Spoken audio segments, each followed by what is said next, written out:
I feel like the marketing space these days is just in constant chaos, especially when it comes to the dental world and just the dental space. I mean, I've seen, and maybe you guys have seen, you have dentists hating on marketing agencies, you have marketing agencies hating on other marketing agencies, you have big corporations coming in and swooping these people up who've had bad experiences and continuously giving them that bad experience that they're trying to get away with. And these people are being signed onto long-term contracts where at the end of the day, the agency or partner, whoever you're with, does not have your best interest in mind. And one of my favorite quotes is actually from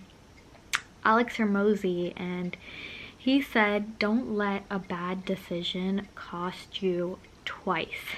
So, moving forward, like, my advice for you, if you've been in a position where, you're a dentist and you've been burnt before and you don't want to go through that again, I urge you to really dig deep into what happened that caused you to have this bad experience and take those lessons into the next partnership you get involved with, right? Have that communication with them and list out, like, hey, XYZ is the reason why I had these bad experiences, and I don't want XYZ to happen with your company. How are you going to prevent from XYZ happening again to me?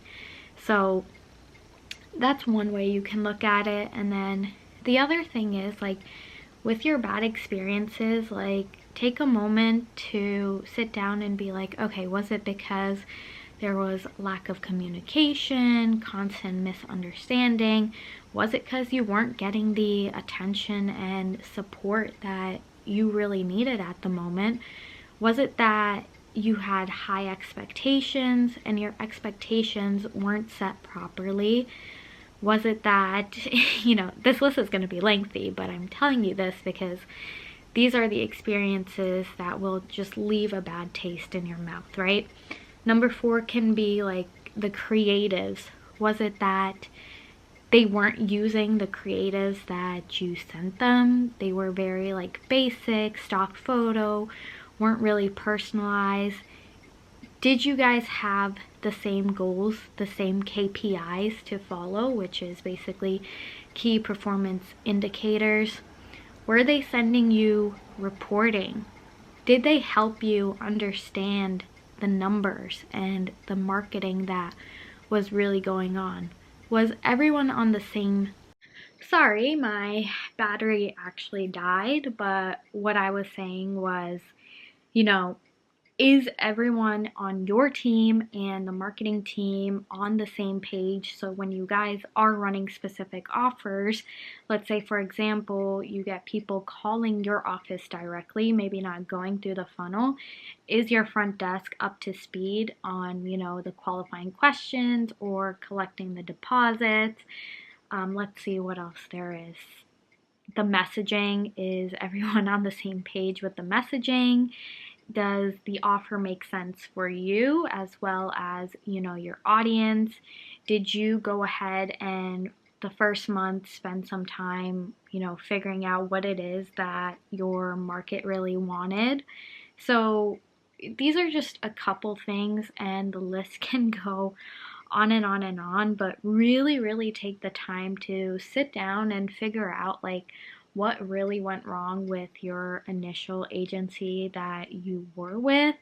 Um, some instances are like, you know, the first month is really, really important, and maybe the first month they just kind of threw you into a random campaign without really understanding what it is that your market wants. So that first month set you up, in a sense, for failure for the following months to come.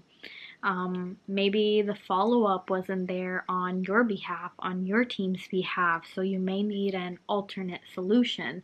So there are many, many things involved in just the way things can go wrong, especially with expectation setting too. Maybe you were expecting to see 30 to 40 patients a month, but realistically, to get to those numbers, you need to be spending a lot more on ad spend. So, did you have those conversations with your agency of like, hey, how much is it going to take for me to get to 40 or 50 patients a month? There's a literal calculation that we do to help you figure out how much ad spend you would need to get to your certain goals, whether it be revenue, whether it be leads, whether it be new patients, whatever the case may be. But it's really important that you're having those strategy sessions.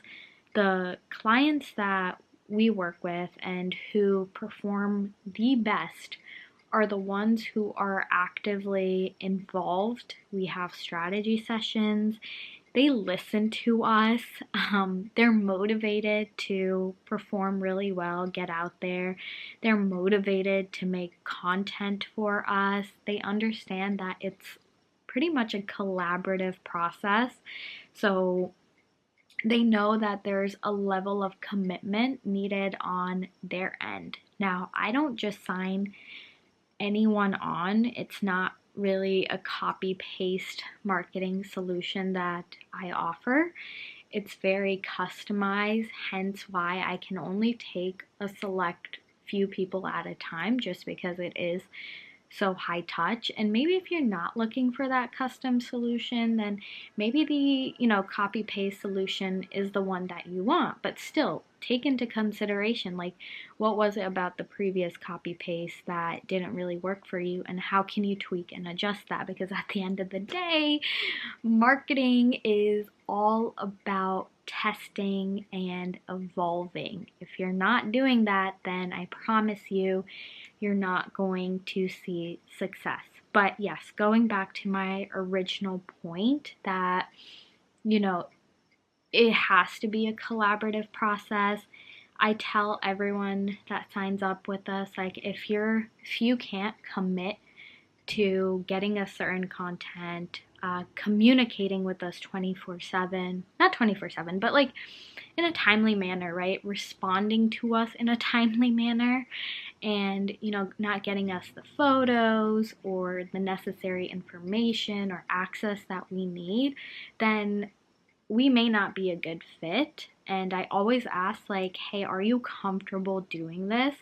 Because if you're not, then it does not make sense for you to come join my team and for us to get in a partnership, because these are our requirements to make sure that you are successful. And I've been in situations where I really want to help the other person, and I try to take them on even if they may not be as committed, and it just does not really end up going well, and it leaves a bad taste in their mouth. But that's at the detriment of me wanting to help them out and taking them on knowing that they're not fully committed. So I've learned my lesson. Now moving forward, I make sure whoever comes on understands even their responsibilities when it comes down to marketing. So I know it's a lot of chaos right now in the space and some sort of weird feeding frenzy, but I really, really urge you to just take the time, sit down, think through what went wrong, and really think through what it is that you expect and make that clear, crystal clear with whoever you are signing up with, because they are going to try to sell you left and right. But realistically, with marketing, you may get lucky and things blow up right then and there, but most of the time, like, you need to test different things. You need to try different funnels. It takes some time to figure out that winning strategy for you and your practice. So this has just been on my mind lately, and I wanted to get this out. And I really hope you guys find this helpful. And I really hope that we can end up turning this around. It really sucks to see just, the chaos and just the bad taste that marketing has left in everyone's mouth. I really hope to invite you guys to see the positives of it, just how much fun it can actually be when you get involved, when your team is on the same page, when your marketing team is on the same page. Like, it can truly be a fun process. It does not have to be painful. So, if you guys like this video, then definitely hit the like button. Make sure to follow or subscribe for more content. And if you're interested in speaking to me and honestly just getting advice or getting a feel for maybe the current offer you were given by another company, then definitely click the link below where you can schedule in a time with me and we can chat and walk you through this. But best of luck, you guys. Talk to you soon.